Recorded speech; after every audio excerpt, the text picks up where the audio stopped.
ఎందుకొచ్చా? ఈ శవాన్ని కాజేయడానికి వచ్చావా? శవాన్ని నమ్ముకుని పేకాడడానికి డబ్బు సంపాదించొచ్చని వచ్చావా? లేక ఇది నా కూతురు, ఈ శవంలో నాకు కూడా బాగా ఉందని వచ్చావా? చెప్పరా, చెప్పు. అలా అనకమ్మా. నీ కన్నీళ్లు కూడా ఉన్నాయా? జంతువులకి కన్నీళ్లుండవరా? నా అమ్మని చంపి మమ్మల్ని అనాథలు చేశావు. కన్న కూతురు పసుపు తాడు తెచ్చావు. వయసు రాకుండానే నీ దగ్గర నుంచి వచ్చేసాం కాబట్టి సరిపోయిందిరా. నీ దగ్గరే గాని ఉంటుంటే మా శరీరాలతో వ్యాపారం చేసేవాడివి. ఎస్ఐ గారు, ఆ తుమ్మాయికి ఒకసారి ఇవ్వండి. వీడిని కాల్చి కాల్చి చంపాలి. ఎందుకు వచ్చావురా? ఎందుకు వచ్చావు? తమ్ములు, నీ చేతి కూడుతున్న దరిద్రుడు వచ్చాడమ్మా. ఈ నీచుడెవరో నీకు తెలియదుగా. పిశాచాలకి దెయ్యాలకి పుట్టిన మన తండ్రమ్మా, మన తండ్రి. ఆగో, నీ నీడ పడితే నా చెల్లెల శవం మైలైపోతుంది. ఎస్ఐ గారు, మీకు దండం పెడతారు. ఈ పాపిస్టోని ఇక్కడి నుంచి ముందు తీసుకెళ్ళండి.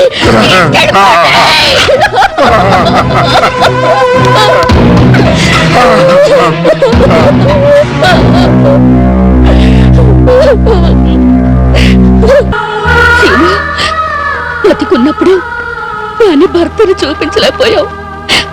అది కళ్ళు మూసా కూడా దాన్ని భర్త దగ్గరికి పంపడానికి ఆలస్యం ఎందుకు? దాన్ని పసుపు కుంకాలతో ముత్తైదులో సాగనంపుతావు. సీను, ఏమిటి అమ్ములు ముత్తైదులా సాగనంపాలా? ఎంత ప్రేమ ఉంటే మాత్రం విధవరాలకి పసుపు కుంకాలా? విధవరాలై గౌరీ వ్రతం చేసి మా అందరికి పసుపు రాసి బొట్లు పెట్టినందుకే మేమేడుస్తుంటే మళ్ళీ ఇదొకట. ఏమైనా సరే అమ్ముల్ని విధవరాలుగానే వాళ్ళ కాటికి పంపాలి. అమ్మా, ఆ పని మాత్రం చేయకండి. దానిలాగే పసుపు కుంకాలతో సంతృప్తిగా పోనివ్వండి. దాని భర్త పోయాడన్న విషయాన్ని దాచిన పాపాత్మురాలు నేను. ఒకవేళ నేను చేసింది తప్పైతే ఏ శిక్షణ నాకు విధించండి. నేను ఆనందంగా అనుభవిస్తాను. ఇచ్చిది ఈ పసుపు కుంకాల కోసమే ఎన్నో నోములు నోచింది, ఎందరో దేవుడిని ప్రార్థించింది. దాని కోరికను కాదనకండి. చూడండి, అమ్ములు భర్త చచ్చిపోయాడని మీకు తెలియకపోతే మీరేం చేసేవారు? దాన్ని ముత్తైదుగానే సాగనంపేవారుగా. ఆచారాలు బతుకుతుంది పిచ్చి నమ్మకాల మీద, కానీ మంచి ఆలోచనతో కాదు. ఏంటి బాబు మీరు కూడా అలా అంటారు? ప్రాణం లేని గడపకి పసుపు రాస్తాం, బొట్లు పెడతాం. ప్రాణం ఉన్న పశువు కూడా పసుపు రాస్తాం, బొట్లు పెడతాం. ఆ గడప కన్నా పశువు కన్నా నా కోడలు హీనవా? చెప్పండి అమ్మా, చెప్పండి.